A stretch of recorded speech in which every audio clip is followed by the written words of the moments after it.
আমার কাছে আছে ভগবদ্গীতা। ভগবদ্গীতা আমি সেরকমভাবে কখনো পড়িনি। তো আজ থেকে ভগবদ্গীতা পড়ব প্রত্যেকদিন। একটা নির্দিষ্ট সময় করে নিচ্ছি। শ্রীমদ্ ভগবদ্গীতা খুললেই সর্বপ্রথম সামনে লেখা আছে বড় বড় অক্ষরে গীতোপনিষদ শ্রীমদ্ ভগবদ্গীতা যথাযথ। নিচে আর একটা শ্লোকও লেখা আছে সর্বধর্মান পরিত্যজ্য মামেকম শরণম ব্রজ আহম ত্বাম সর্বপাপেভ্যো মোক্ষয়িষ্যামি মা শুচঃ। ভগবদ্গীতা 18/16। অনেক কিছু লেখা আছে এখানে। শ্রীমদ্ ভগবদ্গীতা যথাযথ। আচ্ছা, ইসকনের প্রতিষ্ঠাতা আচার্য কৃষ্ণ কৃপা শ্রীমূর্তি শ্রীল অভয় চরণারবিন্দ ভক্তি বেদান্ত স্বামী প্রভুপাদ কর্তৃক রচিত এবং তার শিক্ষাবলম্বনে প্রণীত পারিমার্থিক গ্রন্থাবলী দিয়ে প্রচুর আছে প্রচুর আছে প্রচুর আছে। আমি এর একটা স্ক্রিনশট ভিডিওর মধ্যে আপলোড করে দেবো পরে। হুম। আচ্ছা, শ্রীমদ্ ভগবদ্গীতার অধ্যায়গুলো টোটাল আছে এর মধ্যে অষ্টাদশ অধ্যায়। মানে টোটাল শ্রীমদ্ ভগবদ্গীতায় 18টা অধ্যায় আছে।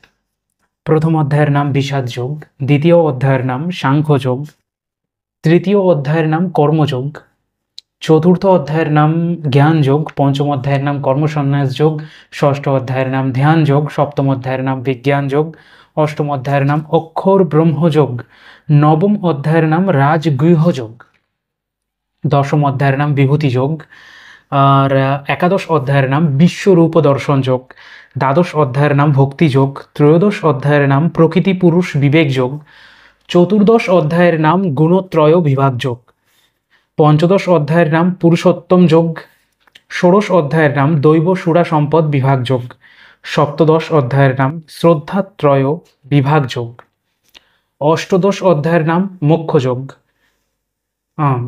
তার পরে আছে গীতা মাহাত্ম্য, অনুক্রমণিকা, উদ্ধৃতি সূত্র, গ্রন্থাগারের পরিচিতি, শ্রীলা প্রভুপাদের গ্রন্থাবলীর প্রশংসা। এগুলো আমরা পরে আস্তে আস্তে পড়বো সব।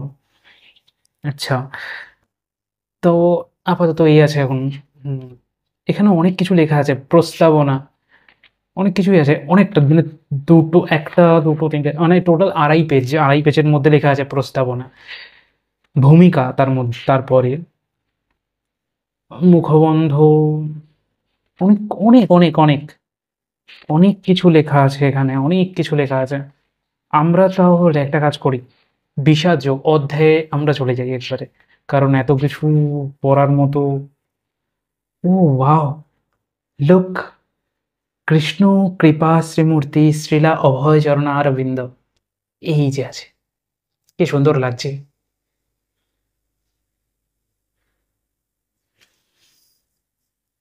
কৃষ্ণ কৃপা শ্রীমূর্তি শ্রীলা অভয় চরণারবিন্দ ভক্তি বেদান্ত স্বামী প্রভুপাদ প্রতিষ্ঠাতা আচার্য আন্তর্জাতিক কৃষ্ণ ভাবনামৃত সংঘ ইসকন। হুম। আচ্ছা, এখানের মধ্যে হয়তো মানে আম, প্রভুপাদ, শ্রীলা প্রভুপাদ, ওনারও ওনার ওনার গুরুদেবদের ছবি দেওয়া আছে এখানে। লুক, দিস ইজ, এই যে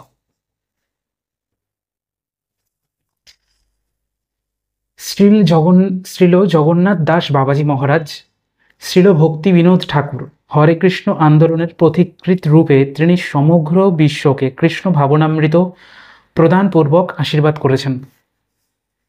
শ্রীল ভক্তি সিদ্ধান্ত সরস্বতী গোস্বামী ঠাকুর, শ্রীল অভয় চরণারবিন্দ ভক্তি বেদান্ত স্বামী প্রভুপাদের আধ্যাত্মিক গুরু এবং তৎকালীন সর্বাগ্রগণ্য পণ্ডিত ও মহান আচার্য।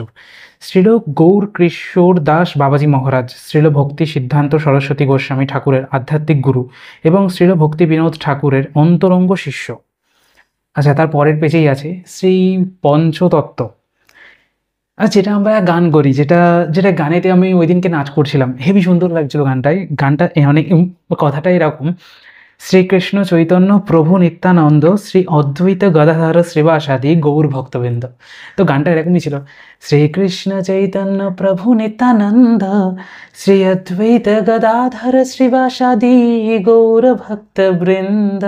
আহা, রিল্যাক্সিং একটা, মানে হেভি একটা হিল, মানে অনেক মানে ট্রমার, মানে অনেক কিছু প্রেশারের মধ্যে না, এই যখনই রিদমটা, যখনই গানটা যখন কানের মধ্যে ঢুকছিল না, ওফ, নাও চেল, কুল কুল ডাউন, কুল ডাউন, দারুণ একটা ফিল হচ্ছিল। এটা শান্তি, একটা শান্তি। যে গেছে, যে ইসকনে গেছে, যে ইসকনের লোকজনের সাথে যে মিশেছে, তারা বুঝতে পারে জিনিসটা। যদি আমার এই ভিডিওটা ইসকনের কোনো লোকজন দেখেন যারা হরে কৃষ্ণ বলেন, হরে কৃষ্ণ, তো তারা বুঝতে পারবেন সেই অনুভূতিটা কতটা পিওরিটি, সেই অনুভূতিটা কতটা সুন্দর। ওকে, তারপরও অনেক ছবি আছে। হুম, আচ্ছা, একটা ছবি দেওয়া আছে, লোক, এই যে এই ছবিটা পার্টিকুলার, এই ছবিটা, হ্যাঁ, এই ছবিটার মধ্যে বলা হয়েছে ভগবান শ্রীকৃষ্ণ বলছেন, মানুষ যেমন জীর্ণ বস্ত্র পরিত্যাগ করে নতুন বস্ত্র পরিধান করে, দেহ তেমনই জীর্ণ দেহ ত্যাগ করে নতুন দেহ ধারণ করে। ওয়াও! মানুষ যেমন জীর্ণবস্ত্র, আচ্ছা, মানে আমাদের শরীরটা হচ্ছে একটা বস্ত্র। তো আমরা আমাদের শরীরটা, মানে বয়স হয়ে যাওয়ার পর মানুষ মরে যায়, তো শরীরটা ছেড়ে দিচ্ছে। তো শরীরটা যদি বস্ত্র হয়, তাহলে একটা বস্ত্র ত্যাগ করে দিচ্ছে এবং নতুন শরীর ধারণ করেছে, মানে পুনর্জন্ম, আবার জন্ম হবে, আবার জন্ম। আমি আর জন্ম চাই না, আমি জন্ম চাই না আর। আমি এটাই, ওকে, খুব খুব মানে এইখানে আসা প্রচণ্ড টাফ, চাই না। তো আজকের মতো এইটুকু, পরের দিনকে আবার আমরা করব। যদি ভিডিওটা ভালো লাগে তাহলে অবশ্যই লাইক করবেন এবং হরে কৃষ্ণ, হরে কৃষ্ণ, হরে কৃষ্ণ, কৃষ্ণ কৃষ্ণ হরে হরে, হরে রাম রাম রাম, হরে হরে, হরে কৃষ্ণ, মাই অল ফ্রেন্ডস।